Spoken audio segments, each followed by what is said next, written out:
বয়স যদিও বেশি একটা হয়নি, তারপরেও কেন জানি এখন শরীর মন দুটোই মাঝে মধ্যে বড্ড ক্লান্ত হয়ে যায়। মাঝে মধ্যে মনে হয় যে দূরে কোথাও গিয়ে একাই একটু ঘুরে আসি। হ্যালো ভিউয়ার্স, আসসালামু আলাইকুম।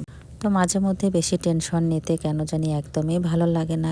কিন্তু এই টেনশন না থাকলে সামনেতেও এগিয়েও যেতে পারবো না, তাই না? তো যাই হোক, সকাল থেকে ভিডিওটা শুরু করে দিয়েছি। আজকে চিন্তা করে রেখেছিলাম সকালবেলা টাটকা গাছ থেকে লাউ পেড়ে এনে রান্না করব। তো দেখেন, হালিমাসির দারুণ টেকনিকই কিন্তু লাউগুলোকে এভাবে বেঁধে রাখে। আর মাশাল্লাহ, লাউটা ভিতরে ভিতরে দেখেন কত বড় হয়ে গিয়েছে। তো লাউটা এভাবে পলিথিন দিয়ে বেঁধে না রাখলে কিন্তু বিভিন্ন পোকামাকড়, মাছের কামড়ে কিন্তু লাউ নষ্ট হয়ে যায়। তাই এভাবে করে কিন্তু আমরা বেশ কয়েকটা লাউ এবার খেতে পেরেছি।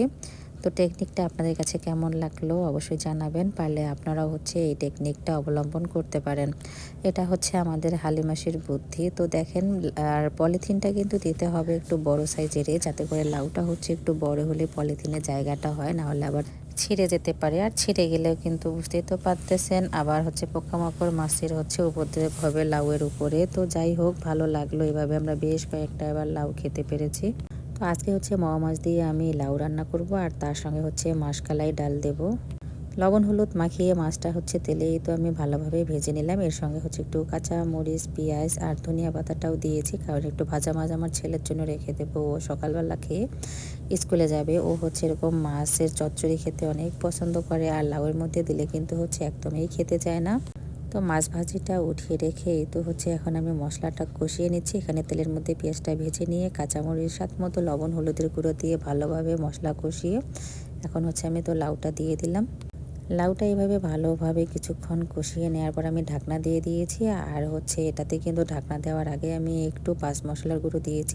পাঁচ মশলার গুঁড়োটা দিলে কিন্তু লাউটা তাড়াতাড়ি সিদ্ধ হয়ে যায়। আর লাউ বেশিক্ষণ জাল করলে কিন্তু টক টক ভাব চলে আসে। তাই বেশিক্ষণ লাউ জাল করে রান্না করবেন না, অতি দ্রুত লাউটা রান্না করে ফেলবেন। আর এই জন্য একটু পাঁচ মশলার গুঁড়ো আপনারা ইউজ করবেন, দেখবেন লাউটা তাড়াতাড়ি সিদ্ধ হয়ে গিয়েছে। আর এদিকে এখন আমি তো কষিয়ে নিয়ে এরপরে আমি পানি দিয়ে দিয়েছি, গরম পানিটা ইউজ করেছি। গরম পানির মধ্যে আবার আমি মাশকালার ডালটা দিয়ে একটু বলক তুলেছি। বলকটা তোলার পরে তো ভেজে রাখা মাছগুলোর মধ্যে আমি দিয়ে দিলাম। আর তারপরে দিয়ে দিলাম ধনিয়া পাতা। তো আপনাদের কাছে কেমন লাগলো আমার লাউ রান্নার কালারটা এবং প্রসেসিংটা অবশ্যই একটু কমেন্টসে জানাবেন। আর এদিক থেকে আপনাদের ভাই গতকালকে বাচ্চাদের জন্য নাস্তা নিয়ে আসছে। তো ওগুলো আমি তো বের করেই রাখিনি রাত্রেবেলা, তো সকালবেলা বের করে আমরাও একটু খেয়ে নিলাম। আর মেয়েকে তো টিফিন দিয়ে দিয়েছি রেডি করে। আজকে হালিমাসির সঙ্গে তো পাঠিয়ে দিচ্ছিলাম স্কুলে। আর হালিমাসি আবার অনেক সুন্দর করে সিম আলুটা কেটে দিয়েছে। আমি এখন এটাও ভাজি করে নিয়ে নিলাম। বর্তমানে এত বেশি লোড আর নিতে পারছি না। আমি এখন আমার দুই পরিবারকে নিয়েই অনেক দুশ্চিন্তায় আছি। সবাই একটু বেশি বেশি করে দোয়া করবেন আমার পরিবারের লোকজন যেন সুস্থ থাকে, ভালো থাকে। আর সামনে যেহেতু শবে বরাত, তাই প্রিপারেশন নিচ্ছি। ভিডিওটা এখানেই শেষ করলাম। সবাই ভালো থাকবেন। আল্লাহ হাফেজ।